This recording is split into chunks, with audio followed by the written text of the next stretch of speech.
Hearing this, Sherwin Blair's face turned pale. He threw down his knife and sprinted out of the woods. Blair ran for his life, without showing any concern for his fiancée. Officer Emmet felt very helpless. Suddenly, Kevin stopped. He put Phoebe down and turned around to look at the fierce cougar that was running towards them. "Keep heading for the camp. It's that way." "Kevin, no! Go as fast as you can. I'll keep him here," Kevin yelled as he ran at the cougar without looking back. He picked up the knife that Blair had tossed on the ground and threw it at the cougar. Without thinking about his own safety, Kevin ran towards the dense forest, away from the camp. The angry cougar quickly followed behind. When Phoebe finally limped into the camp, Blake saw her and ran over to help her. "Phoebe, where's Kevin?" Kevin, in order to save me, he lured the cougar away in the other direction."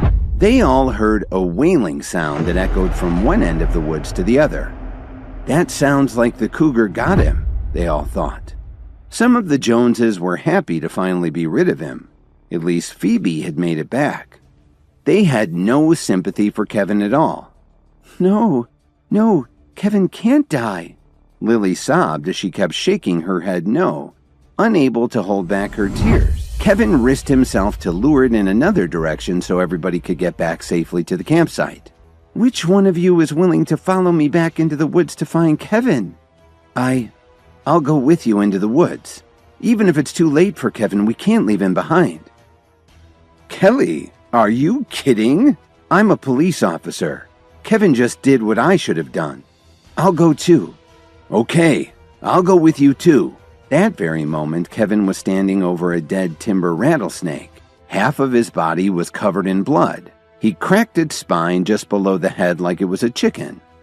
About 10 minutes later, Lily, Officer Emmet, and Phoebe finally convinced more than a dozen people to go into the woods to look for Kevin.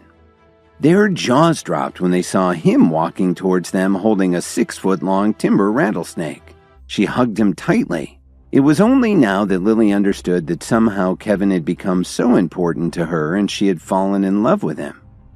"Don't worry, Lily. I'm okay. Now, Lily, if you keep crying, I'm going to start crying too." Who's crying?" Lily said as she stepped back and wiped the tears from her face. Are you all right?" "Amazing. You fought with a cougar and then killed a rattlesnake with your bare hands. Hi. My name is Dalton Steele. I could certainly use a friend like you." "My name's Kevin." A lot of them were jealous to see Dalton being so friendly to Kevin. But what Kevin didn't know was that Dalton was the only heir to the Steele family business. Even Drake and Dominic Archer respected the man. Soon everyone broke into groups and started chatting with each other, but they didn't dare go back into the woods. Dalton found a place to treat Kevin's wounds. After talking for just a short time, they seemed to feel an instant connection. "It's a great place to get in touch with nature. It would be a shame to develop it and put up mansions." "I agree." Dalton's wife, Miranda, interrupted them to say that she wanted to take a walk along the river. "Kevin, I'm going to take a stroll with my wife. Let's chat some more when I get back," Dalton said as he put his arm around his wife's shoulder and walked off. Officer Emmet and Phoebe followed Lily to Kevin's side. "Kevin, please tell us. How did you drive that ferocious cougar away?" "I was just lucky." Just as he was about to say something, he suddenly heard a cry of surprise. "Everyone, come and look. Something just happened." As soon as he finished speaking, Kevin saw Dalton running towards them carrying Miranda in his arms. "Is there a doctor here?" Miranda was lifeless and kept spitting up saliva. She was having trouble breathing and her body was trembling. "Hello, Mr. Steele. My name is Ivan Daniels. I graduated from medical school." Just smiled and continued checking Miranda's vitals. "Mr. Steele, your wife's condition is very serious. I don't think she has more than an hour to live." "Dalton, don't worry. Tell me, did Miranda eat anything in the woods?" "Just now. While we were walking along the river, I found a pear on a tree, so I plucked it for her." It wasn't a pear, but it was a fruit that was very important in concocting herbal medications. Kevin remembered reading about it in his herbal guides. It was very similar to what some people call the apple of death because it's so poisonous. "Dalton, take a couple of people over to those plants down by the river. where the ground's a little marshy. Bring back a couple of those tall plants, the ones with the large leaves. Make sure you pull up the roots, too." Then Kevin turned to the doctor and asked him, "Do you have your medical bag in the tent? Please bring it right back." He picked up Miranda and put her on a blanket on the ground. Ivan came back with his medical supplies, and Kevin helped him to clean Miranda's skin around her mouth. Then the doctor got an antihistamine ready. When Dalton came back with the plants a moment later, Lily got very worried by all of this and said to Dalton, "I'm not sure that Kevin has the training for this. You really should call the hospital right away."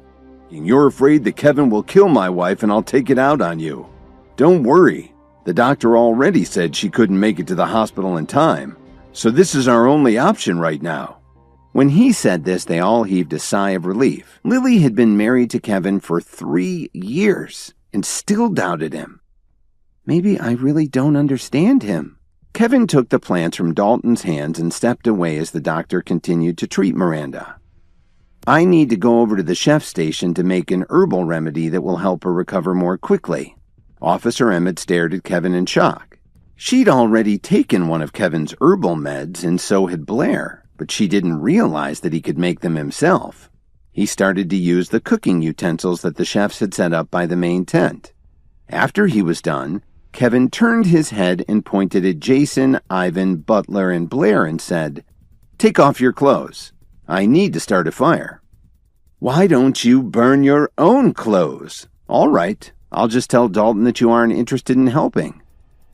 "Okay, they're only clothes." He just picked up the clothes Jason and the others had thrown on the ground and asked for a lighter. Then he set them on fire. "Kevin, let's see how long you can keep pretending you know what you're doing. And now Phoebe and Lily will see your true colors. Then you can explain yourself to Dalton." Just then, the roots that Kevin was holding in the fire started to crackle. He pulled them from the flame and took them back over to the chef's table, where he made shavings and placed them in a bowl with some water.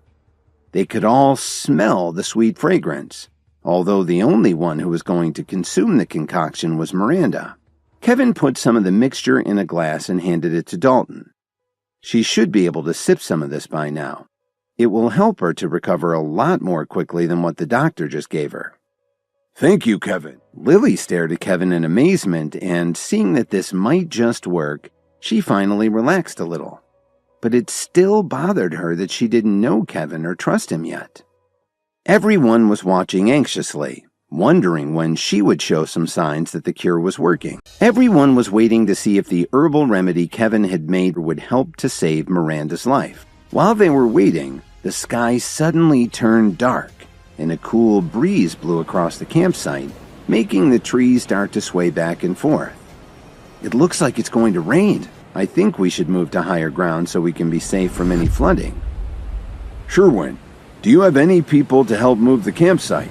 "Don't worry, Dalton. The tents are perfectly fine right here. I can't believe they set up our tent so close to the river," Kevin said loudly. "Once it starts raining, the river will overflow its banks, and everything will be washed downstream, including us. You should really move Miranda to higher ground while she recuperates. I'll get Lily to do the same." Dalton agreed that it was getting too late in the year to have a summer thunderstorm, but Kevin had already been right twice today, so he gave him the benefit of the doubt. "All right, Kevin, stop messing around. Lily, you have to trust me. There isn't much time left." The rest of the group didn't believe Kevin knew anything about the weather and figured his luck had to run out soon. "Kevin, I believe you. I'll go up the hill with you." "What are you talking about, sis? It's way too dangerous in those woods." A few other members of her family agreed and tried to persuade her to stay where they were, but Phoebe didn't pay any attention to them. "Dalton, let's get going now. The rain will start very soon and we won't have much time to set up our tents." After about 10 minutes, Kevin found a good place to set up the new campsite. With Dalton's help and the simple tents that they'd brought along, the two of them were able to set it up very quickly. "Kevin, Dalton, come here. Miranda just woke up." When Dalton heard her, he immediately abandoned Kevin, who was cutting down some vines, and ran to Miranda. "Dalton, what happened to me?" "It was all my fault. That fruit I gave you was poisonous. Luckily, Kevin saved you." Suddenly, a bolt of lightning streaked across the sky, followed by rumbling thunder and a wild gust of wind. "Damn it, Kevin, you were right." "Go ahead and take your wife into the smaller tent. I'll join Lily and Phoebe in the other one." Soon the 5 of them split into 2 groups and went into their respective tents. "Why don't the 2 of you chat a little? I need some rest." After that, the 3 of them lay down quietly and waited for the storm to pass. Suddenly, Kevin remembered something and leaned over. "Did you guys hear something?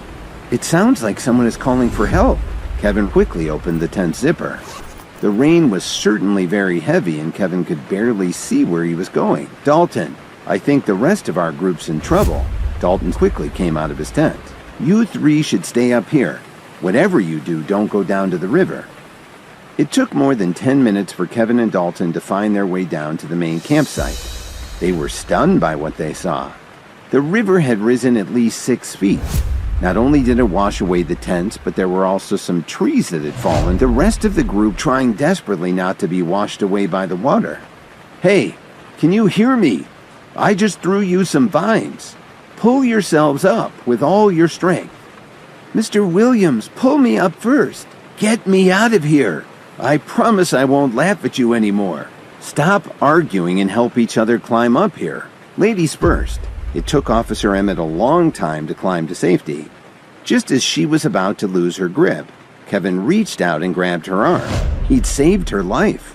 With Dalton's help, Kevin quickly pulled everyone to safety, except for Blair. "Everyone, go up to the small clearing where we pitched our tents." Then Kevin turned to Dalton and said, "Would you please lead the way?" "Okay, no problem." Kevin took a moment to catch his breath, then he heard Blair yelling to him, "Kevin, what are you doing? Don't you see that I'm still down here? Hurry up and save me!" "I'm sorry, Mr. Blair. After saving so many people, I don't have much strength left. Kevin, please save me. I don't want to die." "Maybe I'll save him, but you have to say the magic word. Please, please, I beg you." "I admit it. I arranged for someone to dress up in a cougar costume. Now please save me. How could you do such a thing?" I wanted to look like a hero in front of Kelly, so I found someone to pretend to be a wild animal." Officer Emmet froze when she heard him say this. Kevin said as he threw the vine down to Blair. After he had climbed up the slope to safety, Blair saw Officer Emmet walking away. He didn't even say thank you to Kevin before chasing after her. When Kevin returned to the camp, Lily immediately jumped out of the tent. "Kevin, I'm so proud of you. It's still raining hard. Why don't you go into the tent and rest?" Kevin ignored all of the people huddling under the bushes and headed back down the hill. Miranda had been poisoned by the golden fruit. Kevin knew that this kind of fruit was very rare, especially this far north. When Kevin got down near the river, he looked around and finally found 2 trees that still had some undamaged fruit. It looked like there were about 20 that had survived. The next day, Blair's family managed to get where there was cell phone coverage to call for some limos to come pick them up early. Kevin and Lily rode back with Dalton and Miranda and a few other guests. "Kevin, tell me honestly, how do you make such good predictions?" "I only read a few books about these subjects when I was bored." Suddenly, the driver slammed on the brakes. "I'm very sorry about that, but there's a tree blocking the road." There were also a few people standing in the road, scratching their heads and trying to figure out what to do. Just then, the group of men in the road suddenly walked up to the stretch limo, and an anxious-looking man in his 30s asked them for help. "My uncle hurt his leg when the tree fell, and he needs to get to the hospital right away. Can you please help us?" "The traffic's really tied up because of the storm. It'll take way too long for an ambulance to get here." "Don't listen to them. We need to get out of here right now. Don't you have any conscience? Can't you see that someone's been injured? Quick, open the door and let them in." "Don't open it," Kevin shouted anxiously. Kevin sighed helplessly, but none of them listened to him. As it turns out, he realized as soon as he saw the line of fallen trees, someone had deliberately cut them down. Plus, when one of the men knocked on the window, Kevin clearly saw a prison tattoo on the man's arm, partially covered by a sleeve. But we don't have any empty seats, Jason pointed out to them. I'll gladly give up my seat for them. Lily, Dalton, Miranda, Phoebe, why don't you guys get out of the car with me? Let's go, Kevin. I'll go with you. I'll get out too, Lily finally said. As they were stepping out of the limo, Kevin turned around and said to Blair and the others, If you need any help later, don't come crawling to me. Go on, get out of here. We're trying to help some people and you're just running away. Who needs you? After Kevin and the others got out of the limo, Blair and Jason enthusiastically helped the men bring the injured man inside. You guys are lucky you ran into us. Otherwise, you'd be in trouble. Thank you. Thank you very much, the man replied with a cold smile.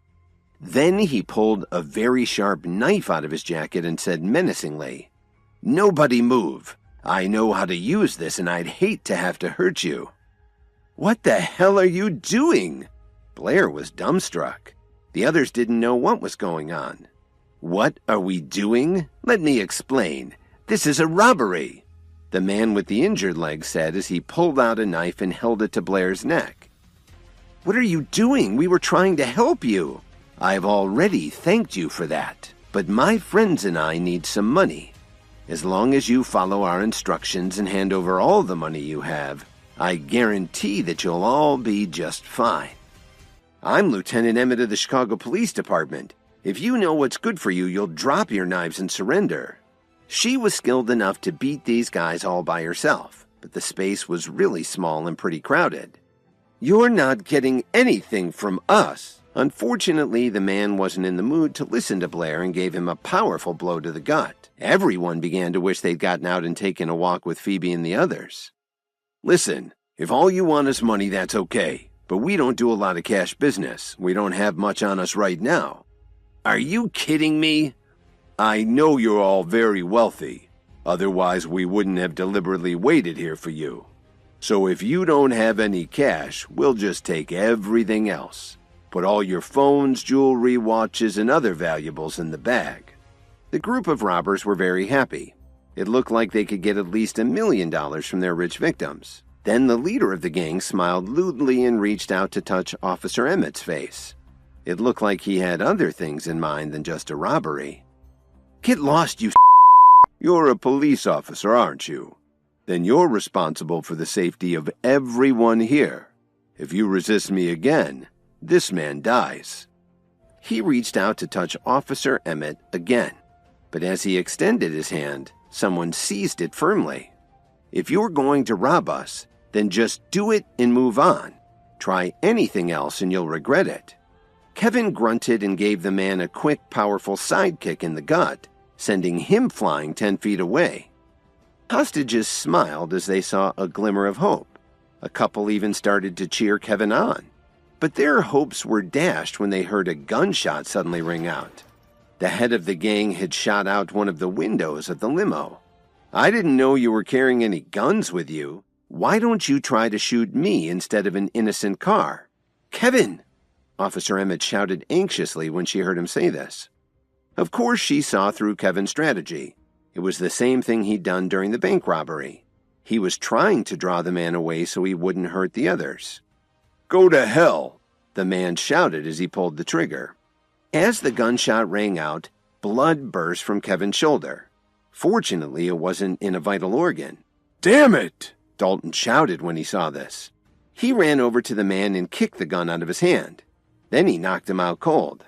That's when Kevin fell to the ground. When he woke up, he found himself in a hospital. Kevin, you finally woke up. Promise me one thing.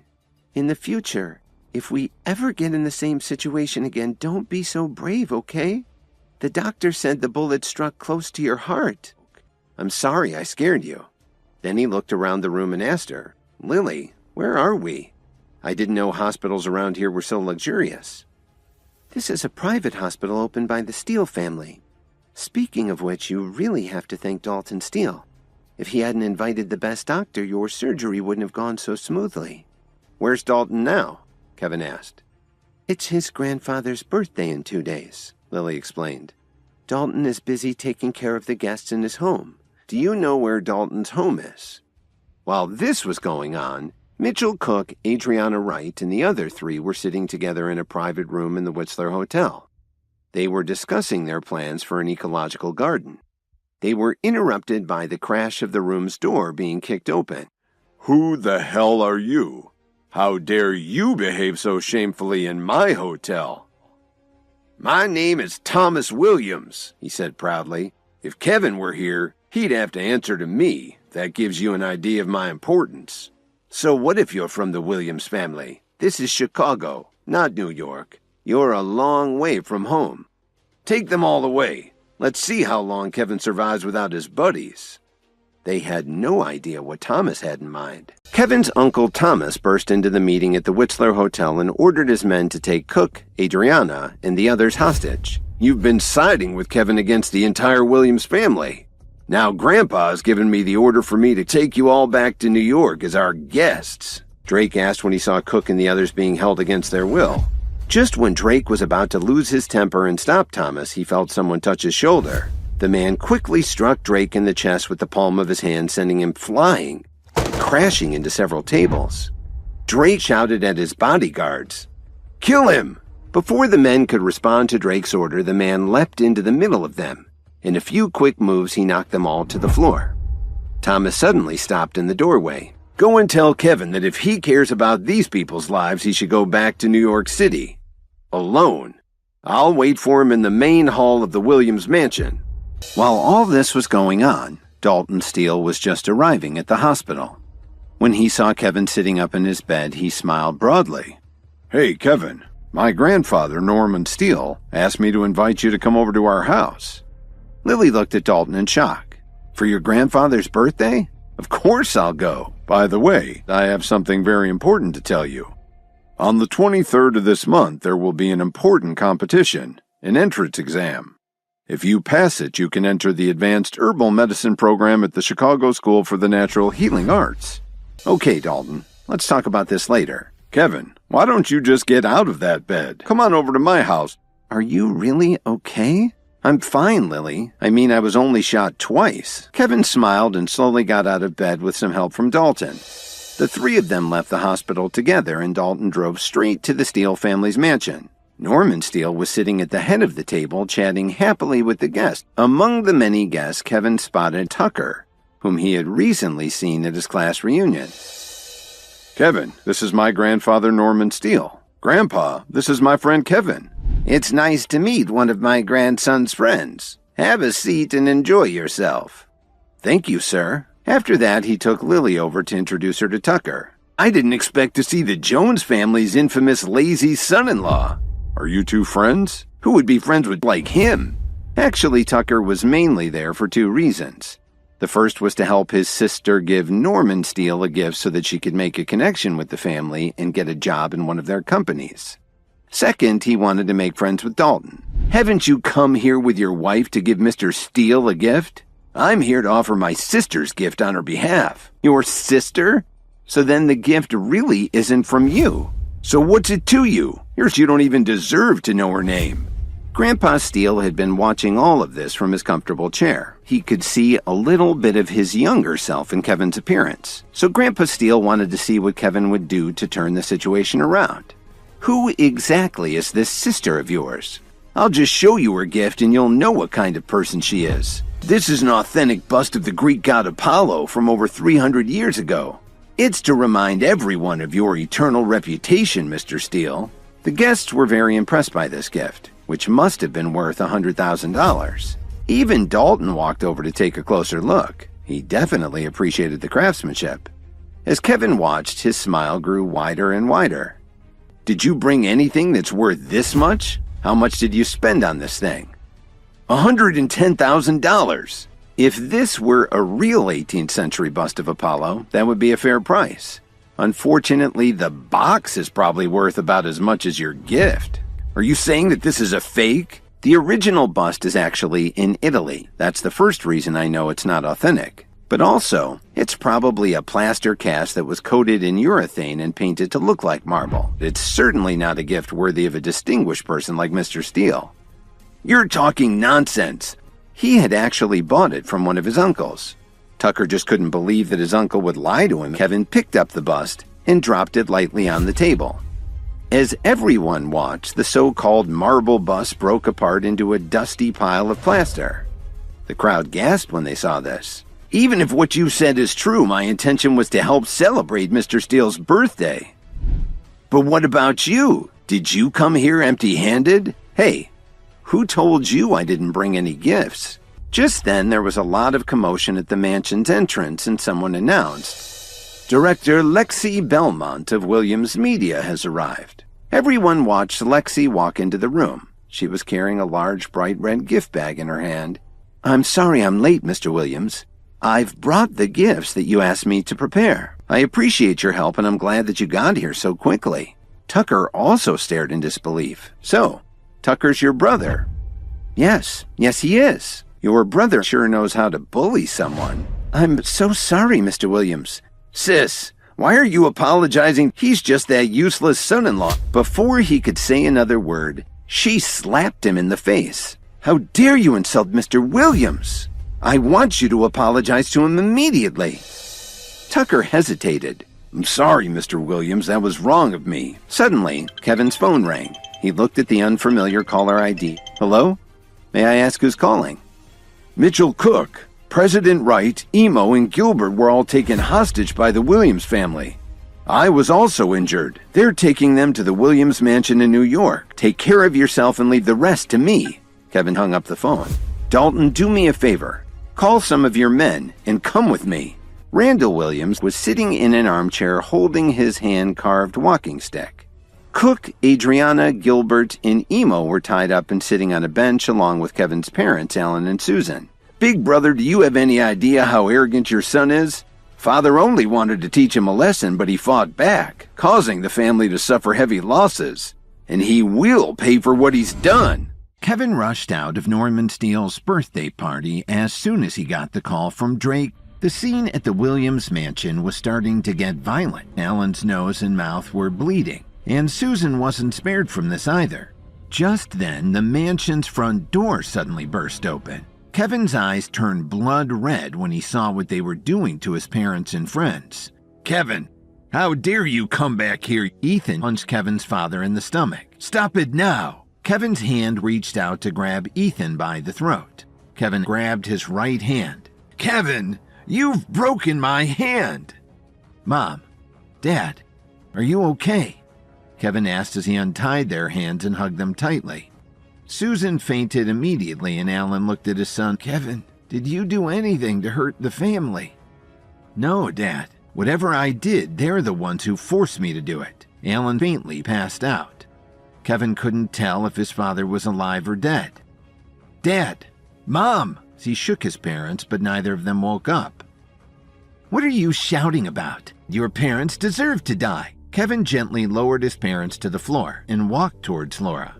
"This is the Williams family. If you aren't with us, you're against us. Nothing, huh?" Kevin suddenly moved toward her and took her by the arm. "Kevin, how dare you hurt my wife?" Kevin slapped his uncle right in the face, and it spun Thomas around as he fell to the ground. Then Kevin grabbed his uncle by the throat. 3 years ago, when I bought the shares of Orion Group, all the money I spent was earned through my own hard work. Then you took Laura's advice and kicked me and my parents out of the family without any investigation at all. Did you tell Grandpa about any of that? Under Ethan and Laura's, Williams Media was left an empty shell. If you hadn't given it to me in exchange for my financial help, I'm sure it would have gone bankrupt. Then you took the Williams family's money and joined forces with outside families to attack Williams Media and drive down its stock so that I wouldn't be able to recover from the losses. Even though I said I was going to take back the billions that I lent the family, did I actually come back and demand it? No, other than insulting me. What else have you done? Kevin slapped Thomas hard in the face. Another thing. How dare you? Grandpa Williams snapped. You said that I offended the family. But when did I do anything like that on purpose? Grandpa Williams couldn't say anything in response. Listen up, everyone. Punish him the way we always deal with traitors to the family. A group of men started walking towards Kevin with hideous expressions on their faces. Dalton rushed headlong through the demolished front door. He was leading more than a dozen imposing-looking men. "Who the hell are you? How dare you enter our home? Kevin is like a brother to me. My name is Dalton Steele." "Dalton, get my parents and the others to the hospital." Grandpa Williams stepped out in front of everyone holding his walking stick. "First, you need to go through me." Grandpa Williams raised his walking stick and swung it at Dalton's head. But it was caught before it reached its target. "Grandpa, I can't let you make a mistake like this." Kevin didn't want to fight him, but it looked like he had to, Grandpa Williams said as he held his lion-headed walking stick and banged it on the ground forcefully. "Grandpa, remember you're starting this, not me. Everyone retreat." Kevin could tell that his grandfather still had a lot of skills. He had spent his entire youth training in the martial arts. "Dalton, get my parents out of here." The two of them collided explosively. Soon, the Williams family and Steele's people started fighting with each other. At the same time, Grandpa Williams lifted his walking stick and brought it down in a powerful overhead strike. It just missed Kevin's body. Kevin caught the lion's head carving on the end of the walking stick, but not before Grandpa Williams had struck several of his own family members, knocking them to the ground one after another. The Williams family's best fighters had been beaten up badly by Dalton and his bodyguards. "I swear to you, if my father doesn't survive, if anything happens to him, I will bury the entire Williams family with him. I admit that I'm not a match for you, grandfather, but can you guarantee that you'll be able to protect the Williams family forever? Will these people ever be able to step outside of their homes?" "You, how dare you talk to me like this?" He was so furious that his chest was heaving. Kevin turned around and left. "Father, are you all right? How dare he attack you, father?" "Grandfather, 15 of us need to go to the hospital immediately. Then get them to the hospital." While this was going on, Kevin had already arrived at Philip Quinn's private hospital. Under Dr. Willow's skilled care, Alan and the others quickly received the medical attention they needed. Kevin arranged for them to be transferred to a hospital in Chicago once their injuries had been treated. A few hours later, Lily and her mother walked into the hospital where Kevin's parents had been transferred, downtown General. The two of them arrived in Alan and Susan's wing of the hospital, but they were stopped by two men.